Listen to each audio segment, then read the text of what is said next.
Hello everyone! I found this beautiful dress pattern and I'm going to try it out to see if it's worth your time. I will show you how to change some details, for example how to create puffy sleeves and make the skirt a little bit different. The link to the pattern is in the description. Before I can make the dress, I have to print out the pattern and tape the pages together. To find the correct size, I first took a look at the finished garment bust measurements to just see what comfortably fits around my bust, and then because I have to be able to take off the dress without opening any zippers, I also measured around my shoulders while putting my arms up and made sure that this shoulder measurement is smaller than the finished garment waist measurement, so I would be able to take off the dress. I chose the second smallest size, and what I'm going to do now is to first of all make the bodice, and then I will see how the armholes fit, and when I like the armholes I'm going to make the sleeves, and when I have the whole bodice and with the sleeves finished, I know how much fabric I have left, and then I'm going to make the skirt.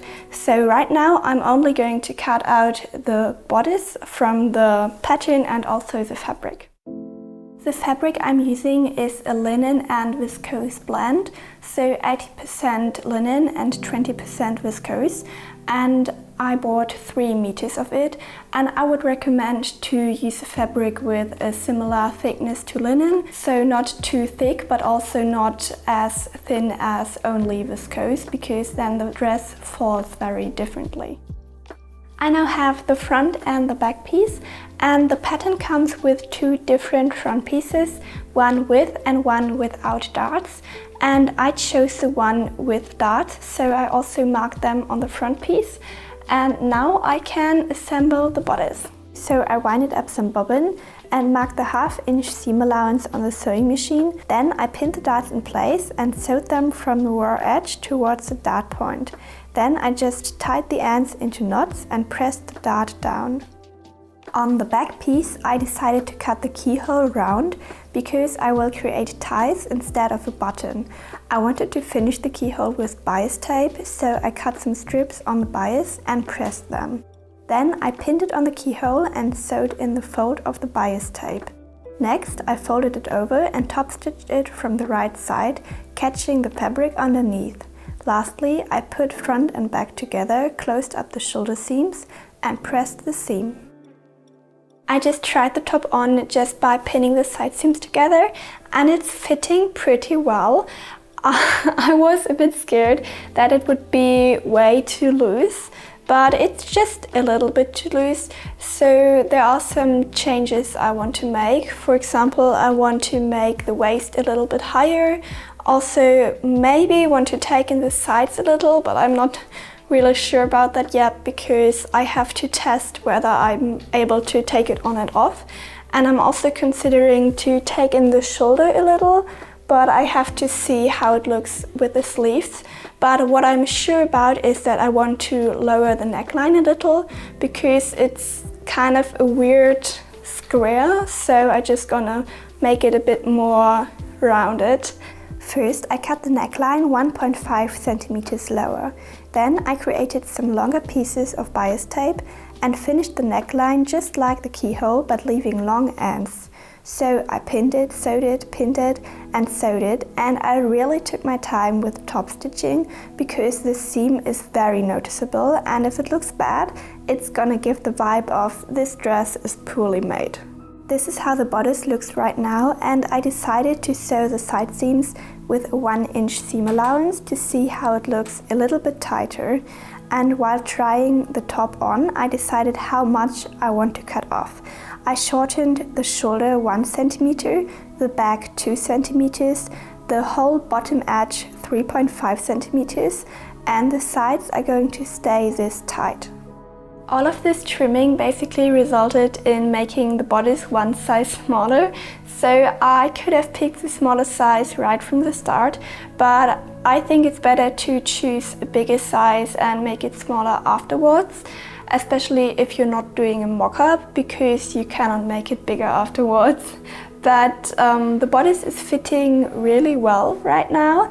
So I'm just gonna do some finishing touches on the edges, and then I can start working on the sleeves. First, I open the side seams and look at how fast I'm doing that, just with my hands. I'm just alternating between ripping out the thread on both sides, and this is so much better than doing it with a seam ripper. I backstitched at every seam I cut through while making the bodice smaller, so the whole thing won't fall apart. Next, I took out the sleeve pattern. My intention was to create a puffy sleeve, so first I marked a line right down the center of the sleeve and cut along that line. Then I filled the space with paper and made it exactly 18 centimeters wide. The 18 centimeters are completely random, but just do whatever you feel like. I redrawed the top curve and made it 3 centimeters higher than before, because 3 centimeters just felt right. Then I just had to cut it out and cut out 2 sleeves. Next, I took the sleeves and sewed 2 rows of gathering stitches at the top edge, leaving about 10 centimeters room at the beginning and end. Then I pinned the sleeve to the armhole and gathered the middle section. Finally, I just had to sew it in place, remove the gathering stitches, and also sew the other sleeve. So right now I can focus on the skirt, and to figure out how to cut it out, I first of all measured the fabric I had left and drawed a rectangle of that size. And I decided that I want to make the skirt in 2 tiers, and the first one is going to be 64 centimeters long and the second one 16 centimeters. So on the fabric I have left, I'm gonna do the 2 bottom tiers at the long edge, and then I have the skirt back and skirt front in the big area, and I also have quite a large area left to do the pockets and the extra part on the sleeve to be able to gather the sleeve. So let's tear it out. Because all of my pieces are rectangles, I just tiered them, but don't do this if your fabric is super thin. Also, I cut out 4 pockets that were a bit larger than my hand. Then I overlocked the pockets and the sides of the big skirt pieces.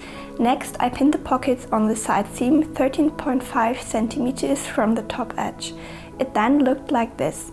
After sewing the pockets in place, I understitched the pockets to the seam allowance so the pockets won't peek out.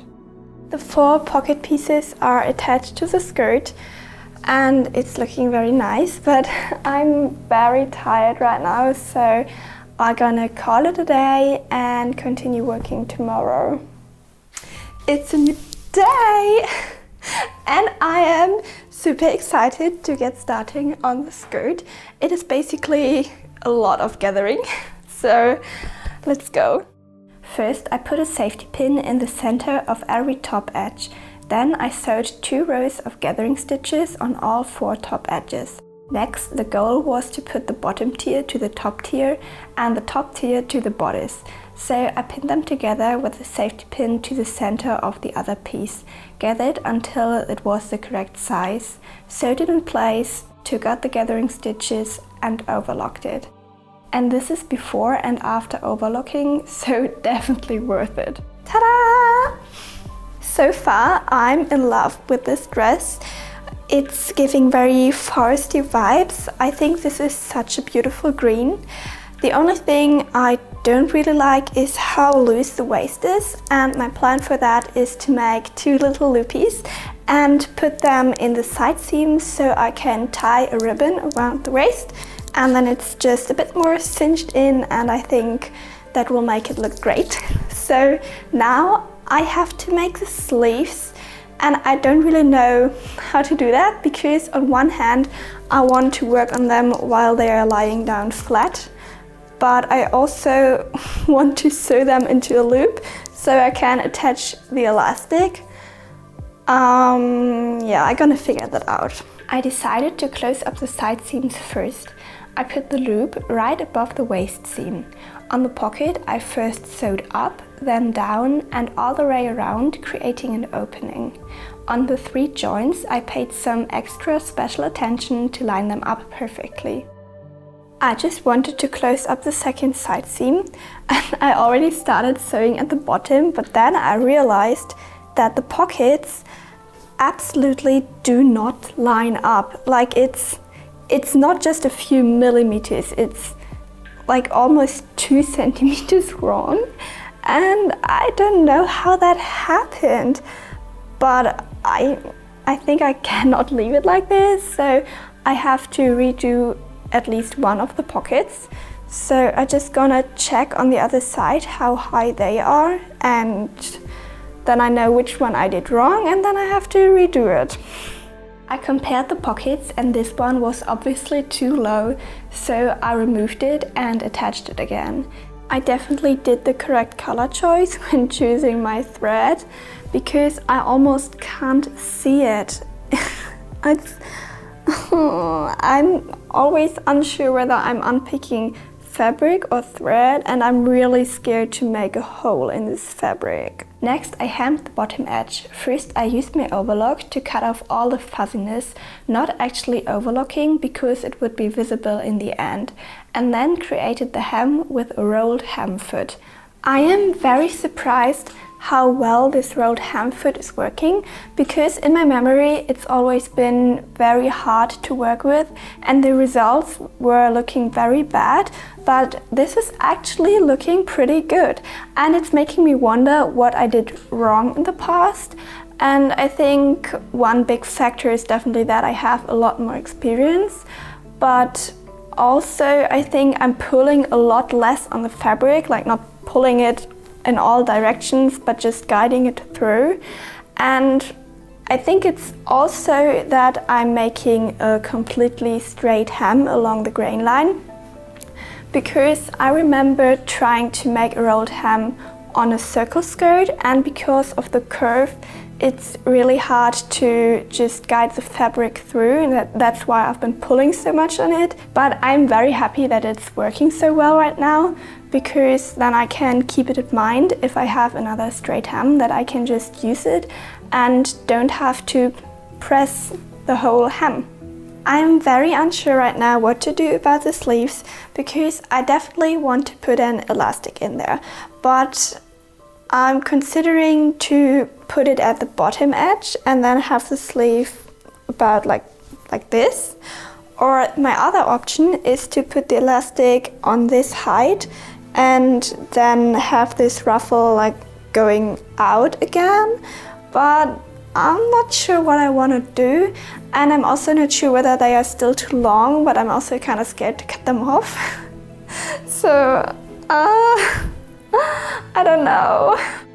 I decided to fold over the bottom edge twice and sewed in place to create a casing for the elastic, leaving a little hole. Then I took an elastic that fits comfortably around my arm, then I threaded it in the casing, sewed it into a loop and closed up the casing. Lastly, I created one long strip to tie around my waist. It is finished, and I really love how the dress turned out. I especially like the skirt because it's so big and you can twirl in it. What I don't like 100% is the neckline. I think it should have been a bit smaller, so not so wide open.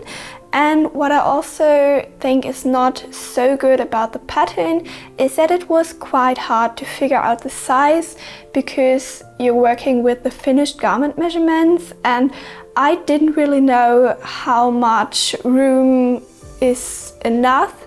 So that was kind of hard to figure out. I had to make the waist higher, but that's just personal preference. Also, I had to make the back shorter so the back wouldn't hang lower than the front.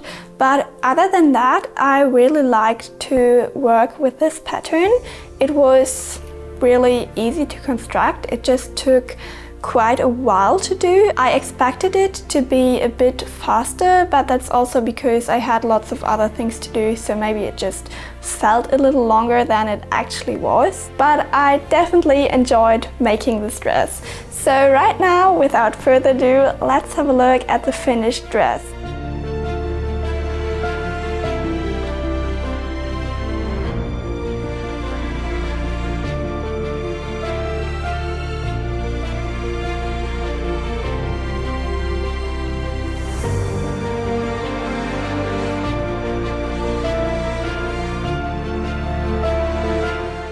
Thank you so much for staying until the end.